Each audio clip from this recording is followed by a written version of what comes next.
अस्सलाम वालेकुम। तो आज हम बात करने वाले हैं कि आप लोग किस तरह जो है वो ड्रॉप शिपिंग स्टार्ट कर सकते हैं यूएई से यूएसए मार्केट के अंदर। अब यूएई के अंदर इस टाइम करंटली जो है हज़ारों लोग ऐसे हैं जो कि स्टार्टअप लेना चाह रहे हैं, लेकिन उनको आइडिया नहीं है कि किस तरह जो है हम अपना बिज़नेस स्टार्ट ले सकते हैं यूएई से मार्केट। जो लोग जॉब करते हैं जिनके पास नॉलेज नहीं है, लेकिन इसको स्टार्ट करना चाह रहे हैं, ई कॉमर्स के बिज़नेस को जो है वो इंटरनेशनल मार्केट के अंदर वो चाह रहे हैं कि हम जो है 5,000 10,000 $2,000 $3,000 जो है वो आसानी के साथ बैठकर जो है वो बिज़नेस निकाल सकें, बिज़नेस कर सकें। तो किस तरह क्राइटेरिया आप जो है ये फुलफ़िल कर सकते हो अपना।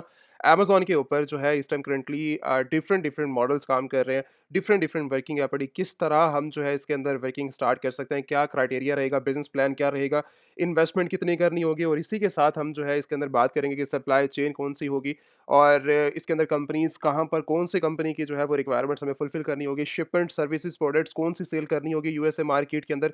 क्योंकि अगर हम जो है वो यहाँ पर जाते हैं अगर इंटरनेशनल लेवल के ऊपर, तो जो हम लोकल मार्केट के अंदर अपनी प्रोडक्ट्स देते हैं, तो वो उनको रिसर्च करनी होगी कि क्या वो हमारे लिए जो है वो बेस्ट प्रोडक्ट्स हैं। क्या हम उनको जो है वो यूएसए के अंदर सेल कर पाते हैं या नहीं कर पाते, ठीक है? तो ये सारे पॉइंट्स हैं जो कि आज के टाइम के अंदर हर बंदे को जो है वो क्लियर करने चाहिए अपना बिज़नेस स्टार्ट करने से पहले। और जो डिपॉज़िट मेथड लाइक जहाँ से हम यूएसए के अंदर अर्निंग करेंगे, ठीक है? वो पैसा हमारा कौन से बैंक अकाउंट्स के अंदर जाएगा, ठीक है? तो ये सारी चीज़ें जो है वो इंटरनेशनल जो भी वर्ल्ड वाइड से भी जो है वो स्टार्ट लेना चाह रहा है यूएसए मार्केट के अंदर, ये स्पेसिफिक यूएई मार्केट वालों के लिए भी है, और उसके साथ ये जो है वो वर्ल्ड वाइड जो भी इंडिया से, पाकिस्तान से, सऊदी, दुबई कहीं से भी जो है वो स्टार्टअप लेना चाह रहा है यूएसए मार्केट के अंदर, ये सभी के लिए जो है ये वीडियो है पड़ी। तो आज हम ये चीज़ देखेंगे कि यूएई से आप आसानी से यूएसए के अंदर ड्रॉप शिपिंग किस तरह अमेज़न के ऊपर कर पाते हो। अब ड्रॉप शिपिंग का बिज़नेस जो है वो टोटल सा सिंपल है पड़ा। तो पहले तो आप इसके फुलफिलमेंट चैनल को समझ लें, आप इसके अंदर वर्किंग किस तरह करते हैं, अमेज़न के ऊपर ड्रॉप शिपिंग किस तरह काम करती है, जिसे एफबीएम मॉडल भी बोला जाता है, और ये किस तरह कंट्रोल की जाती है। आप इसको जो है वो अपनी जॉब के साथ, अपने बिज़नेस के साथ किस तरह टाइम देकर आप इसको जो है वो मैनेज कर सकते हैं। अब ड्रॉप शिपिंग का अगर नॉर्मल लैंग्वेज के अंदर इसके अंदर बात की जाए, तो आप इसको जो है वो डायरेक्टली थर्ड पार्टी से उठाकर कस्टमर तक जो है वो डिलीवर करते हैं, पहले ऑर्डर को जनरेट करके। ऑर्डर आप फर्स्ट जो है वो अमेज़न सेलर सेंट्रल के ऊपर जो है वो जनरेट करेंगे। अमेज़न सेलर सेंट्रल आपके पास होगा। जैसे ही आपके पास ऑर्डर रिसीव होते हैं, उसके बाद कोई भी थर्ड पार्टी या आपका वेयरहाउस यूज़ करते हुए आप डायरेक्टली कस्टमर को तक आप जो है वो 2025 के अंदर ड्रॉप शिपिंग को जो है वो स्टार्टअप लेकर आप कस्टमर तक जो है प्रोडक्ट पहुँचा सकते हैं। अब ये तो मॉडल है बड़ा एक डिफरेंट कि आप जो है इसको इस तरह यूज़ करेंगे। अब ये काम किस तरह करते हैं रियल टाइम के अंदर, क्या इसकी रिक्वायरमेंट्स हैं? हम अपना बिज़नेस किस तरह जो है वो जनरेट कर सकते हैं ड्रॉप शिपिंग करके? मान लो कि अगर आपके पास इस टाइम $10 की प्रोडक्ट है, तो वो आपको जो है वो किस तरह मिलियन डॉलर बनाकर देगी। तो अगर आपको मार्केट के अंदर, यूएई मार्केट के अंदर अगर आपके पास प्रोडक्ट्स हैं, इंडिया के अंदर आपके प्रोडक्ट्स हैं, अगर आपके पास पाकिस्तान के अंदर, चाइना के अंदर, कहीं पर भी आपके प्रोडक्ट्स हैं, या यूएसए की प्रोडक्ट्स आप डायरेक्टली सेल कर रहे हैं, मान लो कि $10 की वो प्रोडक्ट है, अगर आप उसको जो है वो सारी कॉस्ट इंक्लूड करके अगर वो $20 की भी आपको कॉस्ट करती है, ठीक है? आपके वेयर हाउस जाने तक, कस्टमर तक डिलीवर करने तक आपकी $20 ही कॉस्ट करती है, और आप $50 के अंदर सेल कर रहे हैं, तो $30 आपका जो है वो प्रॉफिट मार्जिन है। अब वो डिपॉज़िट जो आपका जो है वो डायरेक्टली जितना आपका प्रॉफ़िट मार्जिन है, ये $30 आपके किस बैंक अकाउंट्स के अंदर आएगा? आप इसको किस तरह यूज़ कर सकते हैं? किस तरह आप कंट्रोल कर सकते हैं? और ये बिज़नेस किस तरह चलेगा? कौन-सी आइटम है जिसको हम सेल कर सकते हैं? तो ये सारा क्राइटेरिया इसको जो है वो आज हम जो है स्टेप बाय स्टेप करके समझेंगे। तो इसके अंदर सबसे पहली जो चीज़ है वो है हमारा बिज़नेस सेटअप। अब बिज़नेस सेटअप के अंदर जो हमारी सबसे पहली चीज़ आती है वो है अमेज़न सेलर सेंट्रल, कि आप जो है वो अमेज़न का सेलर सेंट्रल क्रिएट करेंगे। अब इसके साथ बिज़नेस कनेक्ट करना होगा, जो कि हम जो है वो एलएलसी क्रिएशंस करेंगे, जिसके अंदर बहुत ज़्यादा इंपॉर्टेंट स्टेप है। विदाउट एलएलसी रिकमेंडेशन बिल्कुल नहीं है कि आप जो है वो अपनी एलएलसी के बगैर जो है वो अपना साइन अप करें अमेज़न सेलर सेंट्रल, या आप उसके साथ जो है बिना कंपनी के डॉक्यूमेंट्स के साथ अपना जो है वो रिक्वायरमेंट्स को फुलफिल करें। अब इसके अंदर एक इंपॉर्टेंट पार्ट आता है कि अगर आप जो है वो एलएलसी अगर आपके पास नहीं है, देन फिर आप अमेज़न एलीट सेलर की वेबसाइट विज़िट करके, या व्हाट्सएप नंबर आपके पास अवेलेबल है, यहाँ पर डायरेक्टली मेंशन है। आप अपने डॉक्यूमेंट सबमिट करवाकर आप अपनी कंपनी को रजिस्टर करवा लें। कंपनी रजिस्टर करवाने के बाद लाइव चैट भी अवेलेबल है। आप डायरेक्टली लाइव चैट भी करके अपनी जो है वो इन्फॉर्मेशन एलएलसी के बारे में कलेक्ट कर सकते हैं, और उसके बाद आप जो है मार्केट के अंदर जैसे ही आपका एलएलसी बनती है, आप उसके बाद जो है वो अपनी सेलर सेंट्रल क्रिएशन की तरफ जाएँगे। जितने भी रिक्वायरमेंट्स आगे चल के मैं सेलर सेंट्रल की रिक्वायरमेंट्स के बारे में बात करता हूँ। क्या-क्या जो रिक्वायरमेंट्स हमें इसके अंदर जो है वो इंपॉर्टेंट पार्ट है, इसको किस तरह जो है हम देख सकते हैं। क्रिएशंस मैं इस टॉपिक के अंदर कवर नहीं करूँगा, क्योंकि डिफरेंट वीडियोज़ क्रिएशन के रिलेटेड बनी हुई हैं। आप उनको जाके वॉच कर सकते हो। लेकिन अगर हम क्रिएशन के रिलेटेड बात करने बैठ गए, तो ये वीडियो और ज़्यादा जो है वो लॉन्ग हो जाएगी। तो इसके अंदर हम जो है वो बात करेंगे कि हमारे पास जो है वो सेलर सेंट्रल क्यों ज़रूरी है? अगर हम जो है वो अमेज़न के अंदर बिज़नेस स्टार्ट करते हैं किसी भी प्रोडक्ट्स के ऊपर, तो ये इस टाइम अगर amazon.com के ऊपर आप जाओगे, या किसी भी आप मार्केट प्लेस के अंदर जाओगे अमेज़न की, तो यहाँ पर आपको सारी मिलियंस ऑफ प्रोडक्ट्स जो है वो नज़र आएँगे। लेकिन अब इनको बैकएंड के ऊपर कौन कंट्रोल कर रहा है? किस तरह ये प्रोडक्ट जो है वो लिस्ट हुई है? किस तरह इसके ऊपर ऑर्डर्स आ रहे हैं? कौन इसको बैकएंड के ऊपर कंट्रोल कर रहा है? किस तरह प्राइस को जो है वो अपडेट किया जाता है? किस तरह हमारे पास प्रॉफिट मार्जिन आएगा? किस तरह हम जो है उसको डिपॉज़िट करके अपना जो है वो पैसे को यूज़ करेंगे? ठीक है? रीयूज़ भी कर सकते हो, उसको दोबारा निकाल के आप खुद भी वर्किंग कर सकते हो, वो क्राइटेरिया आपके ऊपर मेंशन करते हैं। अब इसके अंदर एक और चीज़ आती है कि ये सारी की सारी वर्किंग एक लिस्टिंग की, एक पूरे बिज़नेस को जो कंट्रोल किया जाता है, वो सारा का सारा अमेज़न सेलर सेंट्रल से ही किया जाता है। तो अमेज़न सेलर सेंट्रल इसीलिए ही ज़रूरी है कि जब तक आपके पास सेलर सेंट्रल नहीं है, तो आप अपना बिज़नेस का स्टार्टअप जो है वो नहीं ले सकते। अगर आपके पास जो है वो एलएलसी नहीं है, तो आप जो है वो अमेज़न सेलर सेंट्रल की तरफ नहीं जा सकते। ठीक है? तो एलएलसी आज के टाइम के अंदर बहुत ज़्यादा इंपॉर्टेंट है, तो सबसे पहले इसको जाके आप जो है वो रजिस्टर करें। अब इसके अंदर बात आती है कि आप इसको जो है वो किस तरह जो है वो क्रिएशन करेंगे अपने अमेज़न सेलर सेंट्रल की रिक्वायरमेंट्स के अंदर आपका जो है वो मेन नंबर आ जाता है। उसके साथ एलएलसी के डॉक्यूमेंट्स आ जाते हैं, बिज़नेस एड्रेस आ जाता है, आपके बैंकिंग डिटेल्स आ जाती हैं। तो ये सारी की सारी जो है वो डिटेल्स हैं जो कि आपको यूज़ करनी पड़ती हैं अपने प्रोफेशनल अमेज़न सेलर सेंट्रल के अंदर, ठीक है? जो कि कंपनी के बिहाफ़ के ऊपर आप जो है इसको यूज़ करेंगे। अब इसके बाद नेक्स्ट स्टेप आता है आपका कि आपने जो है कंपनी अकाउंट जब क्रिएट कर लेंगे तो मेथड इसको अब अमेज़न सेलर सेंट्रल भी जो है वो 2 किस्म का होता है। पहला आप इसको जो है वो यूज़ कर सकते हैं एज़ अ इंडिविजुअल, ठीक है? जो कि पर आइटम के ऊपर $0.99 अमेज़न चार्ज करेगा और ये जस्ट सिर्फ़ और सिर्फ़ 40 ऑर्डर आप जो है यहाँ से जनरेट कर सकते हैं। अब इसके अलावा अगर आप प्रोफेशनल जो कि कंपनी अकाउंट के साथ जाएँगे जो रिकमेंडेड है हमेशा कि आप जब भी ओपन करेंगे अपना प्रोफेशनल अकाउंट ही ओपन करेंगे, अपना कंपनी अकाउंट ओपन करेंगे। इसको जो है वो डायरेक्टली आप जो है इसकी फीसें जो $39.99 $40 पर मंथ अमेज़न को जो है वो आपने पे करना होता है इसके अंदर, ठीक है? उसके बिहाफ़ के ऊपर आप जो है वो अपने सेल्स सेंटर को यूज़ करके अपनी जो है वर्किंग को स्टार्ट जो कि अमेज़न की अपनी पर्सनल फीसेज़ हैं, अपने प्लेटफ़ॉर्म की फीसेज़ हैं जो कि आपने $40 अमेज़न को देना होता है। अब इसके बाद बात आती है कि आप जो है इसको सोर्स कहाँ से करेंगे? जितने भी प्रोडक्ट्स आप अमेज़न के ऊपर देखते हैं, ये आपको बैकएंड के ऊपर मिलेंगी कहाँ से? आप इनको कहाँ से ले सकते हैं? किस तरह जो है वो आप इसको यूज़ कर सकते हैं? और किस तरह आप जो है इनको परचेज़िंग करके आप जो है वर्किंग को प्रॉफ़िट बना सकते हैं, बिज़नेस कर सकते हैं। पहला क्राइटेरिया तो यही है कि आप जो है अगर बल्क क्वांटिटी की तरफ जा रहे हैं, तो आप अगर आपके पास पैसा है तो प्रोडक्ट्स आपके पास अगर अवेलेबल नहीं है, ठीक इन्वेस्टमेंट है, देन फिर आप जो है वो चाइना का विज़िट करते हैं, आप चाइना जा सकते हैं। अगर आप जो है वो थोड़ी क्वांटिटी उठाना चाह रहे हैं, देन फिर आप अलीबाबा को विज़िट कर सकते हो, ठीक है? अब इसके अलावा अगर आपके पास जो है वो सपोर्ट है आपकी कंट्री की, लाइक अगर आप जिस कंट्री में यूएई मार्केट में अगर आप अवेलेबल हो, तो आपको यूएई मार्केट के अंदर कोई सप्लायर अगर आपको मिलता है, डिस्ट्रीब्यूटर मिलता है, मैन्युफैक्चरर मिलता है, रिटेलर मिलता है, ठीक है? कोई भी आपको मार्केट के अंदर मिल जाता है, तो आप उससे कॉन्टैक्ट करके अपनी प्रोडक्ट को जो है उन्हीं के प्रोडक्ट्स को जो है वो मार्केट के अंदर सेल कर दें। बाकी अगर आपको जो है अपनी होम कंट्री के अंदर, इंडिया के अंदर कोई मिल जाता है, पाकिस्तान के अंदर कोई मिल जाता है, बांग्लादेश के अंदर कोई मिल जाता है, तो आप उनकी प्रोडक्ट्स को भी आप जो है वो डायरेक्टली अपनी प्रोडक्ट्स को देखते हुए आप सेल कर सकते हो अमेज़न के ऊपर। कोई इसके अंदर फिक्स नहीं है कि आपने जस्ट सिर्फ़ और सिर्फ़ यूएसए मेड आइटम्स को ही जो है वो सेल करना है। यूएसए के अंदर ये लिमिटेशंस नहीं है कि आप डायरेक्टली बस इन्हीं की प्रोडक्ट्स को जो है वो सेल करते हैं। आप इनके अंदर जो है वो लोकल यूएई मार्केट को भी देख सकते हैं, लोकल मार्केट सऊदीया, दुबई जैसी मार्केट्स को भी अगर आप देखना चाहो या इंडिया या पाकिस्तान, बांग्लादेश जैसी कंट्रीज़ आप उनको भी देख सकते हो जैसे कि पहले बात की है। अब इसके अलावा अगर आप लोकल मार्केट के अंदर जाकर कोई सप्लायर वगैरह भी फाइंड आउट करते हो, तो उसको भी आपने प्रॉफिट मार्जिन को कैलकुलेट करते हुए आप देख सकते हो। बाकी इसके अंदर जो है इम्पोर्टेंट चीज़ कि आप जो है इसके अंदर क्राइटेरिया कौन-सा यूज़ करेंगे लाइक यूएई मार्केट के अंदर सबसे ज़्यादा प्रोडक्ट्स कौन-सी सेल होती हैं, ठीक है? और यूएसए के अंदर क्या चीज़ सेल होती है, तो ये तो डिपेंड करता है आपकी कैटेगरी, आपकी इन्वेस्टमेंट के ऊपर, आपके प्रॉफिट मार्जिन के ऊपर और आपकी जो है वो हार्ड वर्किंग के आप कौन-सी प्रोडक्ट्स को जो है फोकस करते हैं अपनी वर्किंग के अंदर।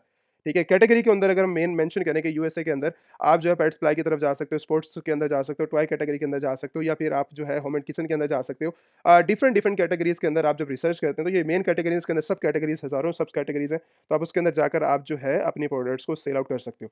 तो ये वो आइटम्स की कैटेगरीज़ हैं जिनको आप जो है वो यूज़ करेंगे अपनी वर्किंग के अंदर। अब इसके बाद बात आती है कि अगर आप जो है वो काम कर रहे हैं वर्ल्ड वाइड या आपने यूएसए के अंदर कोई शिपमेंट अब शिपमेंट चैनल की तरफ जाते हैं कि शिपमेंट अगर आप जो है वो सर्विसेज को यूज़ करते हैं तो अगर आपने यूएसए के अंदर करना है या फिर आपने वर्ल्ड वाइड कहीं पर भी अपनी शिपमेंट सर्विसेज को यूज़ करना है तो शिपमेंट सर्विसेज भी आपको चाहिए होती हैं। आप 3PL सर्विसेज को भी यूज़ करते हैं, आप जो है वो शिपमेंट सर्विसेज को भी यूज़ करते हैं, जिसके अंदर आप जो है वो डीएचएल की सर्विसेज वगैरह ले सकते हैं। अगर आपने पाकिस्तान सऊदीया, दुबई या फिर आपने जो है यूएसए के अंदर शिपमेंट वगैरह करनी है तो आप डीएचएल को भी यूज़ कर सकते हैं, फेडेक्स को भी यूज़ कर सकते हैं। बाकी डिपेंड करता है कि आपका क्राइटेरिया क्या है, आपकी डायमेंशंस क्या है, वेट क्या है, तो उसके हिसाब से आप अपना रेट लेते हैं प्रोडक्ट का और आप यूज़ करते हैं कि भई मेरी इस कंट्री से लेकर मेरी जो कस्टमर तक डिलीवर होनी है, वहाँ का ये एड्रेस है, तो कितनी कॉस्ट मुझे जो है वो पड़ेगी इस प्रोडक्ट के ऊपर। एक नॉर्मल ऑर्डर के ऊपर आपकी प्रोडक्ट क्वांटिटी और जो है वो उसके ऊपर डिपेंड करता है आपकी वेट के ऊपर। तो वही उस हिसाब से आपको जो है रेट वगैरह मिलते हैं, आप उस हिसाब से जो है डिफरेंट डिफरेंट कंपनीज़ है, ये तो 2-3 कंपनीज़ है, बाकी इसके अलावा हज़ारों कंपनीज़ है जिनसे आप कॉन्टैक्ट करके अपनी जो है वो शिपमेंट सर्विसेज़ के लिहाज से देख सकते हो। ये वर्ल्ड वाइड ही काम करते हैं। ये ऐसा नहीं है कि जस्ट सिर्फ़ और सिर्फ़ लिमिटेड कंट्रीज़ के अंदर काम करते हैं, ठीक है? या फिर कुछ कंट्रीज़ के अंदर काम करते हैं। ये कंपनीज़ आपको जो है वर्ल्ड वाइड असेस करती हैं। अगर आप डायरेक्टली कस्टमर तक डिलीवर करना चाहो, आप कस्टमर तक भी डिलीवर करवा सकते हो। बाकी इसके अलावा अगर आप स्पेसिफिक अमेज़न की शिपमेंट सर्विस लेकिन वेयरहाउस को यूज़ नहीं करना चाह रहे, अगर आप स्पेसिफिक अमेज़न की शिपमेंट सर्विसेज़ को यूज़ करना चाह रहे हो, तो कस्टमर तक अमेज़न खुद भी इसको जो है वो एक बेस्ट रेट के अंदर डिलीवरी आपको जो है चार्ज करके आप जो है शिपमेंट सर्विसेज़ अमेज़न की भी जो है वो इंटरनेशनल लेवल के ऊपर आप ले सकते हो। कस्टमर तक आप जो है इसको लेके जा सकते हो। बाकी इसके अलावा आप जो है डिफरेंट डिफरेंट क्राइटेरिया यूज़ कर सकते हो, डिपेंड आपके ऊपर करता है कि आपका मॉडल क्या है, डिपेंड आपके ऊपर करता है आपकी इन्वेस्टमेंट क्या है, आपकी मार्केट प्लेस क्या है, उस हिसाब से जो है हम इन्वेस्टर्स के लिए अलग क्राइटेरिया होता है, स्टूडेंट के लिए अलग क्राइटेरिया होता है और जो मॉडल यूज़ कर रहा है डिफरेंट डिफरेंट उनके लिए अलग क्राइटेरिया। आप अपना ब्रांड लॉन्च कर रहे हैं उसके लिए टोटल क्राइटेरिया डिफरेंट है। अगर आपने ड्रॉप शिपिंग करनी है उसके लिए पूरा अलग क्राइटेरिया, अगर आपने एफबीए अपना ब्रांड स्टार्ट करना है होलसेल का तो आप उसका अलग क्राइटेरिया, ठीक है? तो अगर जो लोग इसके साथ एफबीएम के साथ जो है वो बेस्ट जाना चाह रहे हैं तो वो वाला यूज़ कर सकते हैं। जिनका माइंडसेट यहाँ पे क्लियर नहीं करता कि भाई मुझे जो है एफबीएम के साथ नहीं जाना, मेरे पास इतना टाइम नहीं है, मेरी प्रॉब्लम्स हैं, मेरा जो है वो इतना टाइम नहीं दे सकता, देन फिर आप एफबीए की तरफ जा सकते हो। अमेज़न वेयरहाउस के मॉडल को यूज़ करते हुए कुछ क्वांटिटी को अमेज़न वेयरहाउस में रखवा देते हो, तब आप अमेज़न के साथ काम करते हो। लेकिन उसके अंदर जो है वो चार्जेज़ इंक्लूडेड वो पूरा का पूरा मॉडल ही डिफरेंट हो जाता है। तो इसीलिए एक इम्पोर्टेंट चीज़ है कि आप जो भी मॉडल को यूज़ करें अमेज़न के अंदर, तो फर्स्ट चीज़ यही है कि कंपनी आपका जो है मेन स्टेप है। कंपनी होगी तभी आप सारे के सारे मॉडल्स को आप असेस कर सकते हो बैकएंड के ऊपर। तो इसके बाद हमारे पास जो नेक्स्ट स्टेप आता है वो है प्रोडक्ट्स का। प्रोडक्ट्स मैं यहाँ से जो है वो वॉच करवा देता हूँ। आप देख लें प्रोडक्ट्स को, प्रोडक्ट रिसर्च किस तरह होती है, प्रोडक्ट हंटिंग जिसको बोला जाता है। आप उसके अंदर मार्केट के अंदर लोकल मार्केट, अपनी मार्केट के अंदर भी रिसर्च कर सकते हो। इसके अलावा अगर आप बेस्ट सेलर्स के अंदर यूएसए अगर जानना चाहो कि यूएसए के अंदर क्या चीज़ सेल होती है, तो आप उसके अंदर भी जाकर अपनी प्रोडक्ट्स को जो है वो दे सकते हो। मैं ग्रोसरी आइटम के अंदर जाता हूँ, ग्रोसरी के अंदर कोई भी एक आइटम जो है वो ओपन कर लेते हैं, यहाँ पर आपको जस्ट सिर्फ और सिर्फ दिखाना ही है। तो ये आइटम जो है वो यूएसए मेड आइटम है। अगर आप इसके अंदर प्रोडक्ट्स की प्राइस चेक करो तो 80,000 जो है इसके लास्ट मंथ जो है वो यूनिट सेल हुए। 80,000 ठीक है? 2 लाख से ज़्यादा इसकी रेटिंग है पड़ी और इसके बाद अगर प्राइस की बात करूँ तो $29 के ऊपर जस्ट अमेज़न सेल कर रहा है। अमेज़न की प्राइस $29 है। अमेज़न हमेशा कम प्राइसेज़ रखकर मार्केट के अंदर एंट्री करता है, ठीक है? एक बल्क क्वांटिटी के साथ, लिमिटेड क्वांटिटी नहीं, बल्क क्वांटिटी के साथ। अब इसके बाद नेक्स्ट स्टेज आती है कि इस टाइम करंटली जो लोग आप ड्रॉप शिपिंग की बात कर रहे हैं, आप एफबीए की बात कर रहे हैं, तो वो लोग कहाँ पर होते हैं? हमने किस तरह काम करना है इस मॉडल के ऊपर? तो आप अगर बैठना चाहो अदर सेलर्स के अंदर, आप अदर सेलर्स के अंदर भी बैठ सकते हो, अगर आप लिस्ट क्रिएट करना चाहो, आप वो भी कर सकते हो। अगर आप अमेज़न की प्राइस देखो तो $31 अमेज़न दे रहा है। लेकिन जो ड्रॉप शिपर बैठा हुआ है एफबीएम सेलर वो 44 के अंदर प्रॉफिट मार्जिन के साथ दे रहा है। अगर इसको जो है वो बैकएंड के ऊपर $30 की भी मिल रही है, तो वो 44 के अंदर दे रहा है, ठीक है? बाकी इसके अंदर 46 के अंदर मिल रही है, 48 के अंदर, 50 के अंदर, 60 तक जो है वो डॉलर इसकी जो है प्राइसेज़ आ रहे हैं, एक ड्रॉप शिपर इसको $60 प्राइसेज़ जो है हाई करने का मतलब ये है कि नॉर्मल मार्केट प्राइस जो है इसकी ये है। वो तो अमेज़न ने कम किया है ना उसको।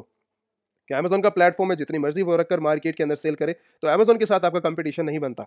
आपका बनता है आपके ड्रॉपशिपर्स, आपका बनता है आपके होलसेलर के साथ कॉम्पिटिशन्स। तो आप उनके साथ रखकर एक नया बंदा मार्केट के अंदर बैठा है, सिर्फ़ 9 रेटिंग लेकर यहाँ पर $51 के अंदर जो है इस प्रोडक्ट को जो है वो मार्केट के अंदर सेल कर रहा है। $20 बना रहा है, 15 बना रहा है, 18 बना रहा है, उसके ऊपर डिपेंड करता है, लेकिन प्रॉफ़िट मार्जिन पर यूनिट को सेल करके बना रहा है। अब ये नहीं हम बोल सकते इसके ऊपर सेल्स नहीं आ रही। सेल्स यहाँ से अगर अमेज़न से अगर आप डिमांड करते हैं 1 दिन के अंदर 10,000 यूनिट, 5,000 यूनिट, 1,000 यूनिट तो अमेज़न आपको देता है उसके अंदर यूनिट्स। यूनिट की जो है वो लिमिटेशन नहीं है, सेल्स की लिमिटेशंस आपके पास यहाँ पर नहीं है। आप जितना प्रॉफ़िट निकालना चाहो, आप जितना बिज़नेस करना चाहो अमेज़न देता है। लेकिन एक बेस्ट प्रोडक्ट्स के साथ जब आप जाते हैं तो आपको जो है वो कस्टमर सैटिस्फाई करना बहुत ज़्यादा इंपॉर्टेंट होता है। अब ऐसा नहीं है कि मैं ऑर्डर्स पे ऑर्डर्स, ऑर्डर पे ऑर्डर लिए जा रहा हूँ और मैं जो है ना मेरा कस्टमर ठीक है पड़ा, ठीक है? ना उनको मैं सैटिस्फाई कर रहा हूँ, लेट डिलीवरीज़ दे रहा हूँ और मेरा जो है वो अमेज़न भी ठीक नहीं है और मुझे कंप्लेंट्स पे कंप्लेंट मिल रही है, तो मैं लॉन्ग टर्म बिज़नेस नहीं कर पाऊँगा मार्केट के अंदर। तो मुझे सबको सैटिस्फाई करना बहुत ज़्यादा इंपॉर्टेंट है अगर मुझे जो है लॉन्ग टर्म बिज़नेस करना है। हाँ, अगर आपका प्लान 1-2 महीने का है अपना मार्केट के अंदर 1-2 महीने के लिए आना है, उसके बाद गायब हो जाना है, तो ये चीज़ें जो है वो करने की भी ज़रूरत नहीं है। ठीक है? हमारा जो प्लान है वो एक लॉन्ग टर्म प्रोसीजर का है अपना। जिसने आज स्टार्ट लिया तो 5 साल के बाद भी वो हमें रिज़ल्ट्स देगा उस चीज़ के। ठीक है? तो अगर आप जो है वो इंटरेस्टेड हो अपनी वन टू वन ट्रेनिंग के अंदर, अगर आप इंटरेस्टेड हो ग्रुप सेशन के अंदर, अगर आपने लर्निंग स्टेज करनी है, अगर आप बिल्कुल ज़ीरो हो पड़े, ठीक है? और आप चाह रहे हो कि इंटरनेशनल लेवल के ऊपर आप जो है वो को आपको जो है वो सिखाया जाए, आपको जो है वो मार्केट के बारे में बताया जाए, आप भी इंटरनेशनल लेवल के ऊपर बिज़नेस करो, तो आप जो है वो जॉइन कर सकते हो अमेज़न एलीट सेलर की ग्रुप सेशन को भी जॉइन कर सकते हो। 150 प्लस कोर्सेज़ है। होलसेल अगर आपने करना है, वन टू वन ट्रेनिंग करनी है, तो आप करके अपना जो है वो बिज़नेस स्टार्टअप ले सकते हो। आपके पास नंबर अवेलेबल है, ठीक है? अगर आप इन्वेस्टमेंट है आपके पास, इन्वेस्टमेंट जो है अगर आप उसको जो है किसी भी मार्केट के अंदर करना चाह रहे हो, तो अपनी मार्केट से हिसाब से जो है वो आप सीख सकते हो।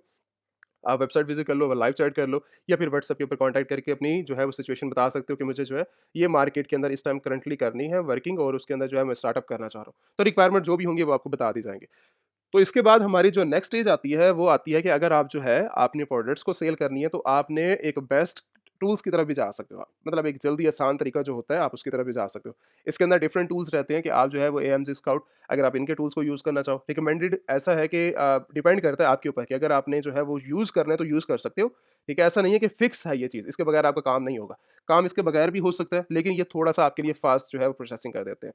अब इसके अलावा जंगल स्काउट को भी आप यूज़ कर सकते हैं। आप इसके अलावा हीलिंग को भी यूज़ कर सकते हैं। इसके अलावा हज़ारों टूल्स हैं मार्केट के अंदर कीपअप भी है, इसके अलावा और भी टूल्स हैं जिनको आप यूज़ करके अपनी वर्किंग को जो है आसान बना सकते हो, ठीक है? और आप जो है वहाँ से मिलियंस ऑफ डॉलर की जो है आहिस्ता-आहिस्ता करके इंडस्ट्री को जो है वो आप ग्रो कर सकते हो, अपनी इंडस्ट्री जो आप बनाओगे अपने अकाउंट्स को। इसके बाद आपका पेमेंट मेथड जो कि मेन इंपॉर्टेंट स्टेप है आपके बिज़नेस का कि भाई हमारा जो सेलर सेंटर रेडी होगा, जो पेमेंट हमारे हाथ तक आएगी वो कंट्रोलिंग कहाँ से होगी? वो कंट्रोलिंग आप जो है पायनियर के थ्रू भी ले सकते हो, वर्ल्ड वाइड जो है इनकी एक्सेस होती है आपके पास कि आप इनको जो है वर्ल्ड वाइड ग्लोबल लेवल के ऊपर आप जो है इनकी पेमेंट्स को भेज भी सकते हो, अपने अकाउंट्स में इन भी कर सकते हो, बिना अपने जो है वो पर्सनल बैंक अकाउंट्स को यूज़ किए बिना। ठीक है? कोई ऐसी प्रॉब्लम्स होती हैं जो कि यूएई, सऊदीया लोगों के लिए प्रॉब्लम है या फिर वर्ल्ड के किसी भी कंट्रीज़ के लिए प्रॉब्लम है कि हमें जो है अपने मनी को जो हम जो है वो एक इंटरनेशनल लेवल से लेके आएँगे उसको जो है हमने लाइक दिखाना नहीं है, अपने बैंक्स को नहीं दिखाना या फिर किसी को हम अपने बिज़नेस के अंदर ही बस रखना चाह रहे हैं उसको, तो उसको जो है हम जस्ट एक इंटरनेशनल लेवल के ऊपर ही रखेंगे। तो आप जो है पायनियर को भी यूज़ कर सकते हैं। इसके अलावा आप जो है वो वाइस को भी यूज़ कर सकते हैं। आप इनके अलावा मरकरी बैंक का इनके फ्री ऑफ कॉस्ट आपको कार्ड्स भी मिल जाएँगे, विज़ुअल कार्ड भी मिल जाएँगे। आप इनको जो है वर्ल्ड वाइड इनके आप ट्रांज़ैक्शन कर सकते हो, ठीक है? बिना कोई फीसेस वगैरह किए और आप आसानी के साथ इनको जो है वो यूज़ कर सकते हो बिन अपने बैंक्स को, ठीक है? इसके अलावा और भी बैंक्स हैं, ऐसा नहीं है कि भाई लिमिटेड बैंक्स हैं। आप जो है जब आप एंट्री करेंगे अपनी काम के अंदर तो आपको आहिस्ता-आहिस्ता करके जो आप लर्निंग स्टेज के अंदर जाते हैं, तो लर्निंग स्टेज इसीलिए रखी जाती है कि स्टेप बाय स्टेप आपको जो है यहाँ पर क्लियर किया जाता है, यहाँ पे ओवरऑल बात की जा रही होती है। लेकिन जब आप वन टू वन सेशन के अंदर एनरोल करते हैं तो आपको बताया जाता है कि ये जो चीज़ है ये इस तरह परफ़ॉर्म की जाती है आपकी इन्वेस्टमेंट आपकी कंट्री से और आप इस तरह जो है सॉल्यूशन निकाल कर अपने बिज़नेस को कंटिन्यू कर सकते हैं। तो सीखना बहुत ज़्यादा इम्पोर्टेंट है। ऐसा नहीं है कि बिना सीखे ही आप जो है वो कंट्रोलिंग कर रहे हैं अपने पूरे के पूरे बिज़नेस को। बात वही आ जाती है, जो सिर्फ़ और सिर्फ़ 3-4 वीडियो समझने के बाद ये बोलते हैं कि हमें सब कुछ समझ आ चुका है और अब हम जो है मार्केट के अंदर एंट्री करेंगे, बिज़नेस स्टार्टअप ले लेंगे, तो उनके लिए जस्ट सिर्फ़ और सिर्फ़ वही बात कि 2-3 महीने के लिए आने की ज़रूरत ही नहीं है मार्केट के अंदर। लॉन्ग टर्म प्रोसीजर है हमारा, तो अगर आपने जॉइनिंग करनी है तो आप जॉइन करके अपना जो है वन टू वन सेशन के अंदर एनरोल कर सकते हो, जब आपने जो है वो एंट्री करनी हो अपने बिज़नेस के अंदर। थैंक यू सो मच कोई भी प्रॉब्लम रहती है तो आप कमेंट्स कर सकते हो या फिर व्हाट्सएप के ऊपर कॉन्टैक्ट कर सकते हो।